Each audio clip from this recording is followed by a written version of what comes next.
Mobutu, la constitution de 1967, il en a révisé 16 fois. La constitution de 67 a été révisée 16 fois.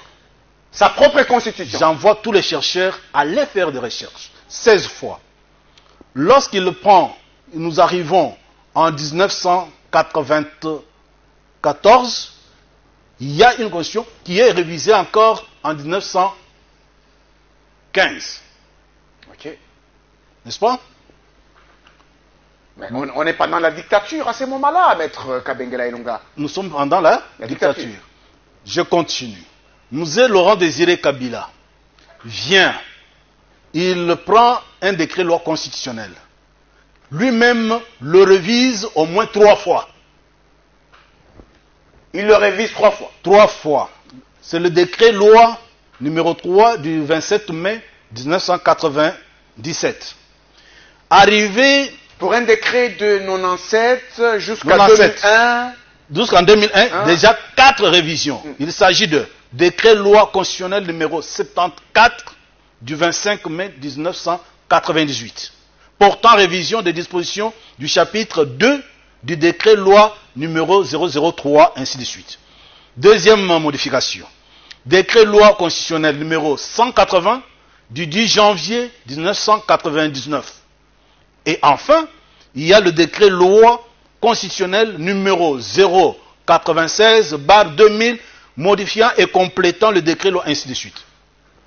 Il s'est donné des raisons pour ça. Il s'est donné des raisons. Au moins, nous tenons sur le plan scientifique que ce décret loi constitutionnel de 1997 a connu 3 révisions sous Laurent Désiré Kabila. Et la constitution de Mobutu 16 fois. 16 fois. On promulgue la constitution de 2006. 5 ans après, Joseph Kabila révise. Une seule fois. Une seule fois. Et il touche même aux matières non révisables. Et je vais le démontrer. Alors, s'il y a une révision qui s'est faite aujourd'hui, 6 ans, 7 ans après, je pense que de tous les présidents qui ont précédé ce régime, Félix Antoine Tshisekedi Tshilombo serait le plus sérieux. Parce que il a pris le pouvoir et maintenant on constate qu'il y a des choses qui ne fonctionnent pas harmonieusement. De quel droit peut-on empêcher? Est-ce qu'on peut dire que nous sommes dans un régime constitutionnel, dans la constitution rigide, qui ne permet pas de révision? On peut penser seulement qu'après lui, celui qui viendra après lui peut changer. Seulement lui qui a le droit. Ceux qui étaient avant lui pouvaient changer. Ceux qui viendraient après lui peuvent changer, sauf lui. C'est une discrimination intolérable, inacceptable. Parce que la révision ne se fait pas en vertu des ambitions personnelles. C'est le fonctionnement de l'État. Nous prenons le cas... Je rappelle d'abord ce que vous venez de dire. Le maréchal Mobutu modifie sa constitution pendant 16 fois. 16 fois. Laurent Désiré Kabila 3 fois. Joseph Kabila une fois dans 5 ans. Dans 5 ans.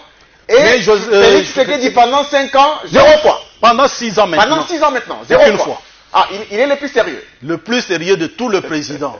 Alors, mais là... Et s'il le fait aujourd'hui, personne ne peut le reprocher. Parce que ceux qui sont avec lui, les Mobutistes d'alors, qui sont aujourd'hui avec lui, personne n'ose rappeler ces choses, ces faits historiques.